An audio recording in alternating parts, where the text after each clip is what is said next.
Hello, listeners, love learners. Hello, sweet ones. This is Holly, and this is the podcast Heartmind with Holly. And I'm excited to have with you a conversation around safety. This is my very first themed week with the podcast, and I'm super excited to start with how we start to heal being safe or feeling safety in our bodies.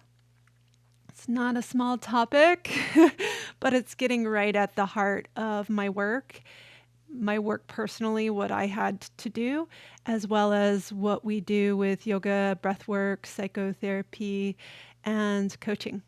And I will be linking this episode with an interview with one of my mentors, Cindy Aulby. She is an elder in the Hobart community that has taught many of us breath work, that has transformed many of our lives through her own offerings with breath work. So I'm really super excited to talk to her about her journey, as well as the theme of safety and what she's seen through the decades with her own work with individuals. So the very next day, tomorrow, I'll be launching that interview. Don't miss it. Subscribe to be getting those notifications. You have to press an extra button to get the notifications for when that comes out so that you can hear her journey and some really great questions and inquiry with me and Cindy. And then following the interview, I'll go into another aspect of safety and transforming that. Okay? Transforming safety into being able to be challenged. And each of these solo sessions are only 30 minutes. I try to make them digestible. And let's dive into healing safety. So I'm here with you. I've got my tea, and I really want you to feel as though we're just having a gentle conversation around this together. Please leave comments below so we can have that conversation if something really speaks to you, or if you have a wonderment, a question around something that comes up. This is really important to me to start conversations, and I want to hear from you. If there's someone that you know that could really use a conversation around safety, start to become more aware of their own need for healing, for safety, please share with a family member, with a friend. Share this episode. So let's give a little context. A lot of us know, but just in case we don't, that safety is something that we start to learn within our systems, within our full body and mind system integration. And this feeling of safety and knowing of safety in ourselves, it really is both inherited and experienced. So the nature nurture aspect is coming here, right? We can receive data, receive genes from our ancestors that let us know right away that we need to be more alert to our environment. And that's really what feeling unsafe is about, that we need to spend a lot of energy being diligent and hyper aware of what's going on around us. And that was really, really important, particularly in certain times when we had many predators chasing us, for example, right? And then it would let our systems know when we need to switch on and protect ourselves. But what's been happening for the past centuries is that the main predators are our own race, humanity, rather than potential animals. Although, of course, they're still out there, but relatively we're safe from those predators now. I don't believe I'm going to walk outside and an animal is going to come after me. I do feel, and I have felt in my life, if I go outside my room, or sometimes even in the room, that someone will attack me energetically, and that I am vulnerable to someone else within the home or within an environment. And this was an inherited thing for me. My mother, her father, and beyond were hyper vigilant within the household. We need to be alert, be aware that there is a predator here, and we're going to design our systems. And I say systems versus nervous system because I'll talk about this. I want to integrate more the respiratory and the cardiovascular system. And so let's include it all. Our systems are super aware outside of our bodies. And so more of our energy is being used to radar the environment. Now, this might not have been the household for you. This might have been school for you, or another environment that you ended up being in, someone else's home, for example, for a large portion of your weeks. And so the energy, the prana, our life is spent more outside of the body versus really being aware and conscious of inside the body and what's happening here. And therefore, less of our energy is able to do some important things inside, regulate and or contribute to a robust immune system, which includes taking care of inflammation, which is a huge issue, right, for so many diseases, inflammation.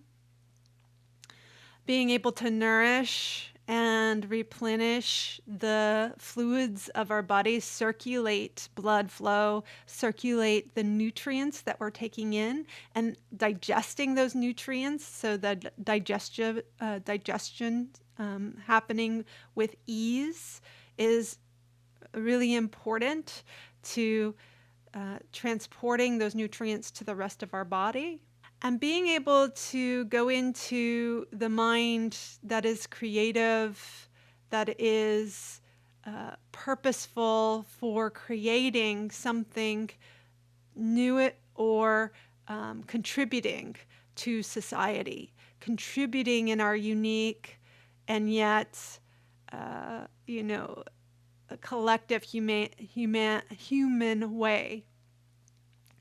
And we're not able to really function on that level mentally and spiritually if we're constantly looking outside of ourselves for danger.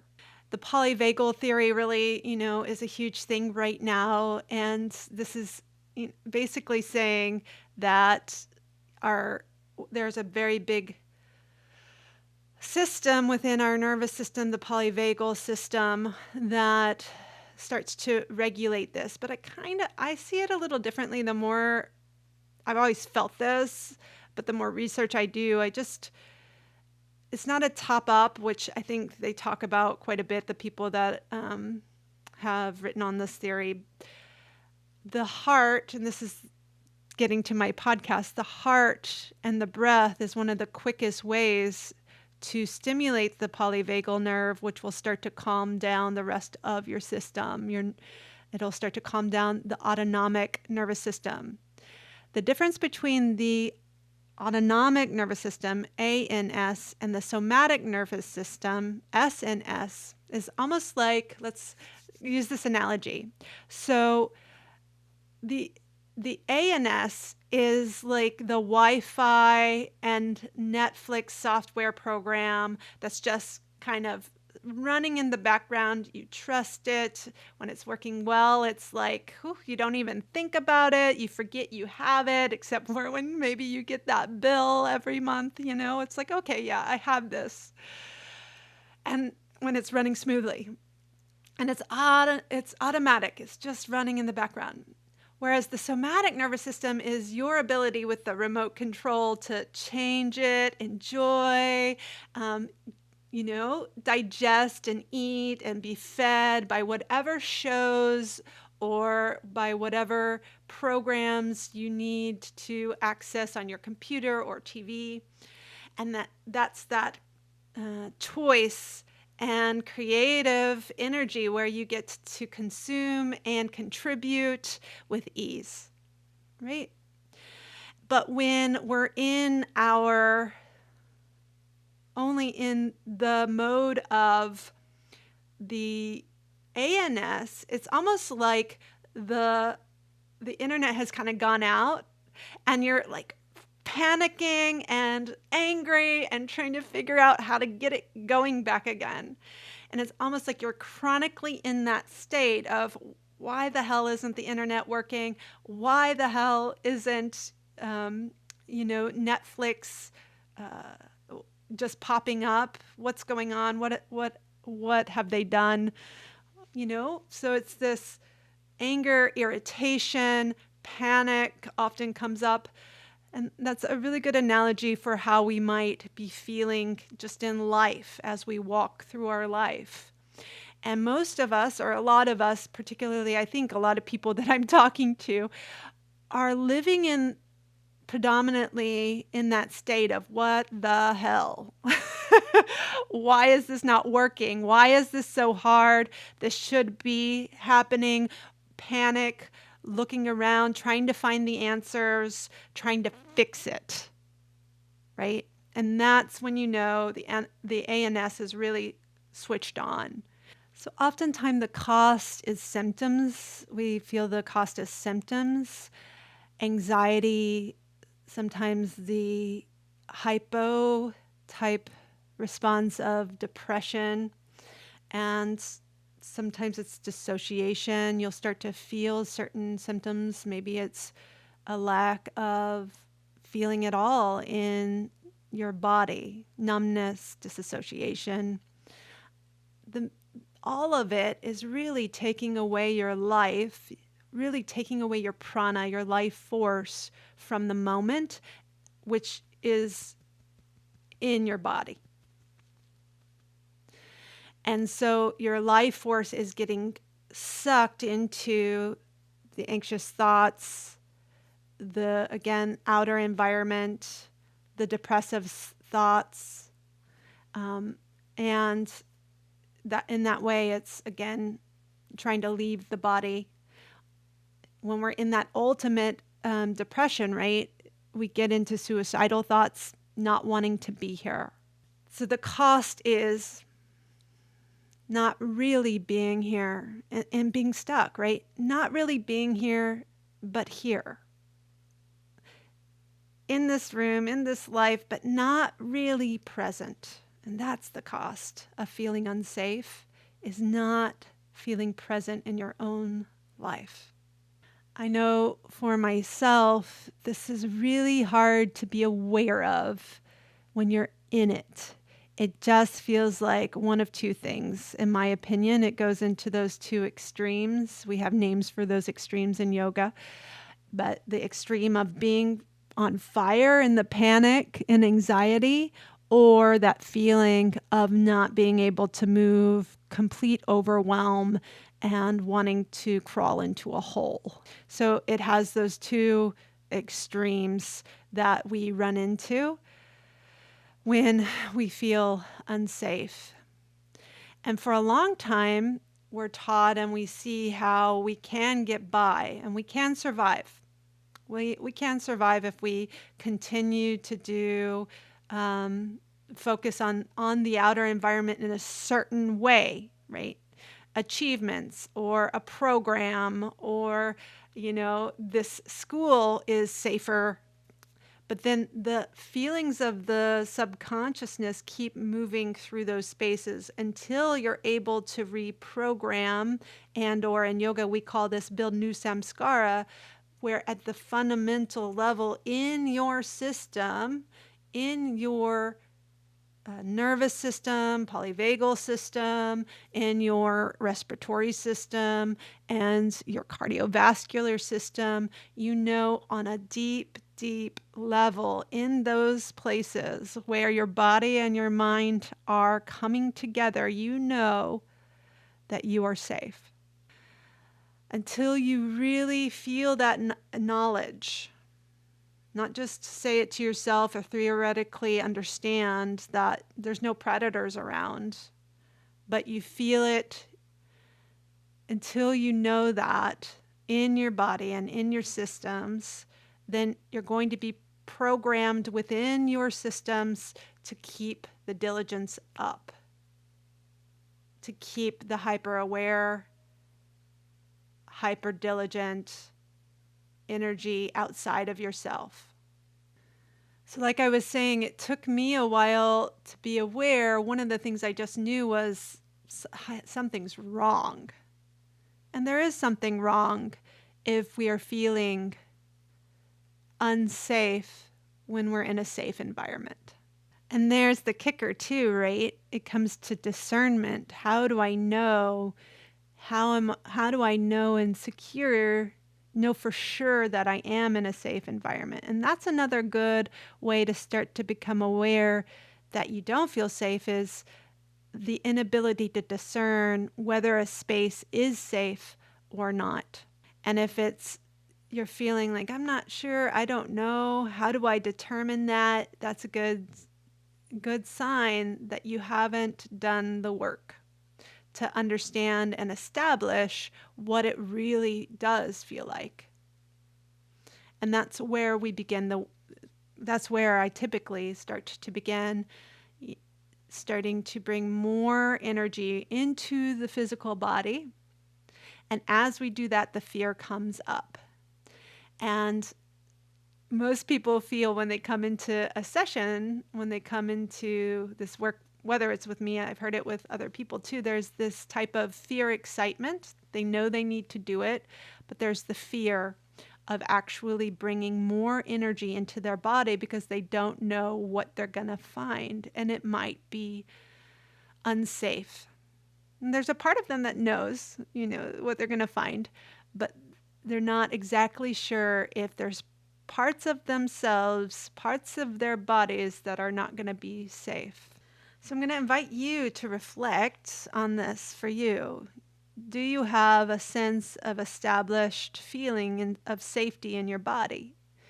If you're unsure, unclear, then it's a sign that you might need to start asking your body, asking your mind how you could understand what safety feels like in your systems. Whether it's yoga or breath work, it always comes down to the breath.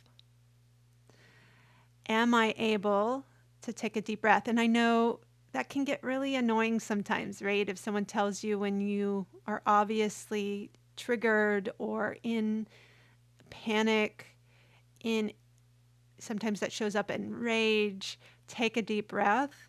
You almost want to, it sends you in a hyper rage or even more panic. But the reason why is because, again, in my theory and my method, the heart is the center of the mind. And so as soon as we take that deep breath, it starts to slow down the heart rate. And it starts to send messages to the polyvagal nerve, which sends messages to the autonomic nervous system. It's sending messages to that Wi-Fi network to try to get back into the groove of running easily and smoothly. And so the breath is where you can start to tune in. Taking a nice, sweet, deep breath. The parts of your mind and the parts that are used to the patterns of being unsafe and want to try to figure it out or fix it outside of yourself are going to try to take you out of that breath right away. But listen to the breath, hear the breath, feel the chest and the abdomen expand as you inhale. And for safety, particularly, I focus on a nice long exhale for many reasons. This is called longana when we start to extend the exhale in our practice, which creates a calming in our systems. So as you come to think maybe for a moment, just for a moment if you're able, of a time when you did feel maybe the proportion of the anxiety, depression, or the proportion of the panic, the proportion of the anger was maybe not warranted for the situation. Come back to that. It could have happened this week. It could have happened last month. It could have happened last year. Coming back to that for a moment and taking a deep breath, almost like you're time traveling, where you bring that memory into your mind and you take a deep breath.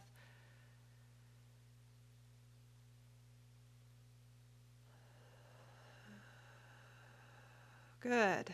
And you might feel as though you can become more aware of the state you were in, body, mind, the state you were in at that time, and how at that time you were not able to be aware of your breath, or, for a lack of a better word, control it.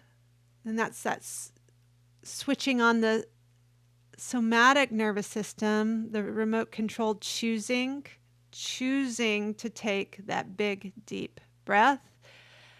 But the moment after the big breath is to feel your body. So it's not just, hey, take a deep breath. It's, hey, take a deep breath and wiggle your toes. Hey, take a deep breath and feel the ground underneath you. That's super important. Hey, take a deep exhale and feel your pelvic floor so that the energy starts to come down. Right? So the energy starts to come and you feel it in your body. You feel it and you've slowed down the heart. You've slowed down the respiratory rate.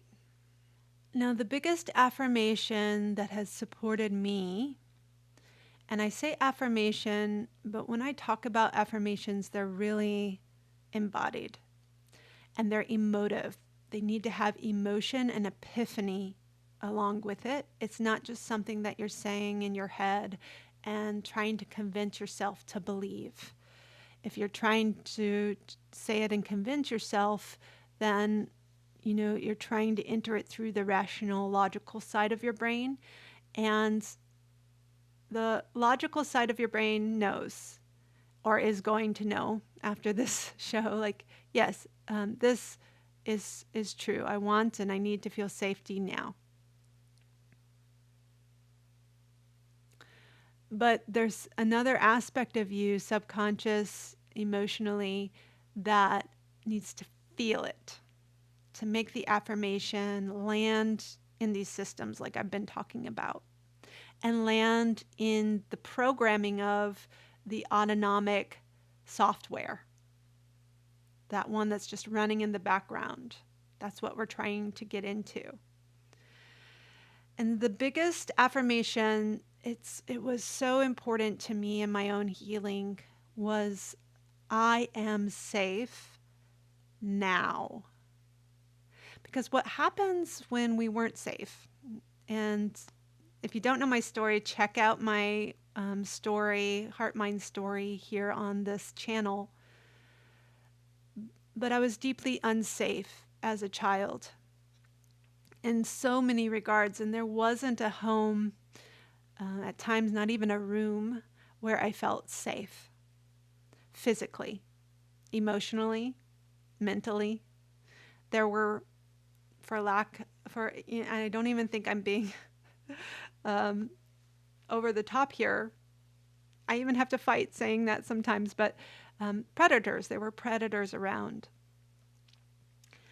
And sometimes when we meet that sense of affirmation of just, I am safe, period, the one that was not safe wants to chime in, of rightfully so. I wasn't safe. I'm not safe. The world is not safe. I've experienced it. Don't tell me I am safe. Because I know deep within my bones that I'm not. And if I don't continue to look out for predators, then you're just asking me to live in la la land and let people or things invade me and to not protect myself. If you're telling me that I have to say I'm safe, you're saying I cannot protect myself. And we want to meet that one because that one's been fighting and been protecting you for a very long time. We want to meet the one that is angry, the one that is, hey, I have to disembody. Hey, I need to keep myself safe. I'm not safe in this world. And I feel like this affirmation helps us meet that because by adding the now, I am safe now, we are recognizing you weren't safe. I know you weren't safe then. I get it.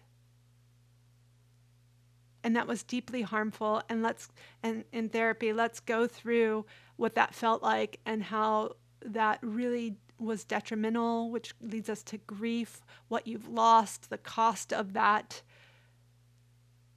I get it. You weren't safe then. And then we meet the reality of what you've created for yourself and what is happening now. And here's the deal. Some people in their lives are still in unsafe environments. I want to totally and completely, honor that, and I recognize that.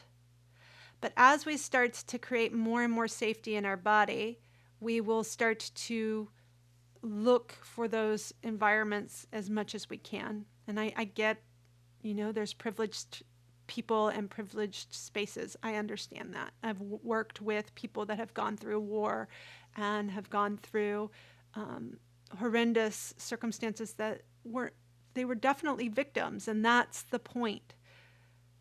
You weren't safe then. You were a victim. Maybe you're in a situation where you still are a victim.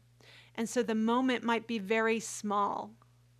For many of us and many of the people I work with, the spaces that they have found or created for themselves are now pretty safe.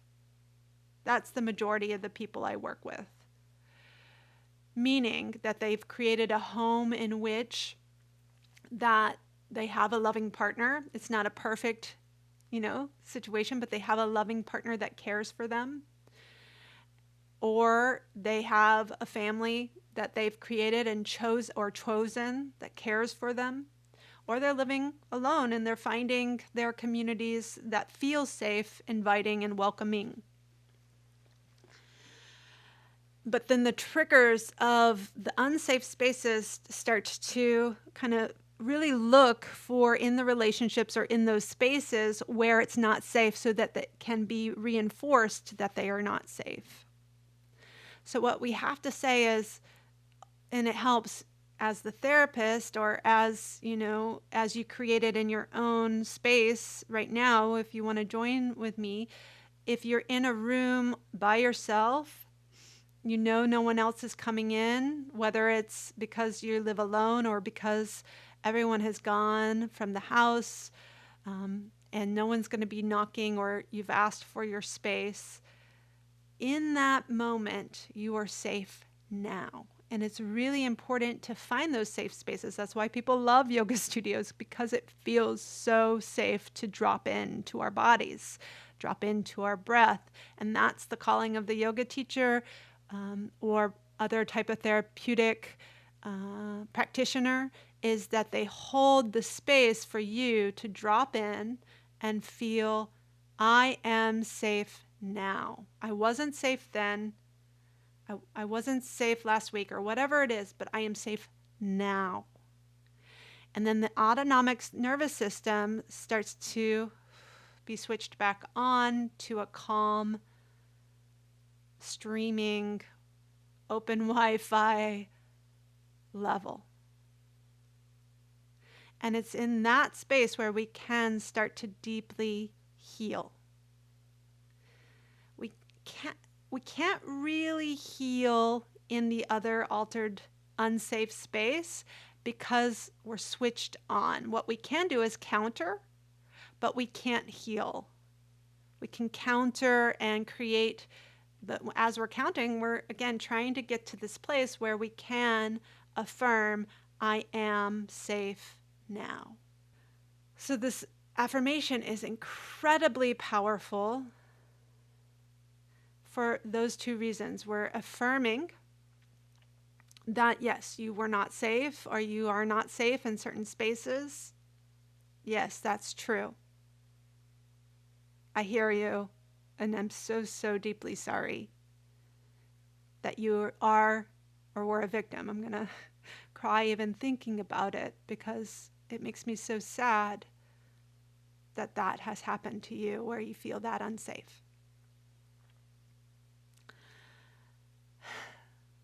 And right now, what does it feel like to know you are safe? And start to become aware in your body. What does it feel like?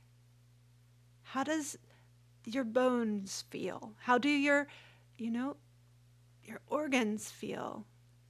How do your muscles feel? How is your body orienting to this feeling of, I am safe right now? If you're able to, stop, pause, soften the gaze, or close your eyes and say that to yourself and feel your body. I invite you to do so.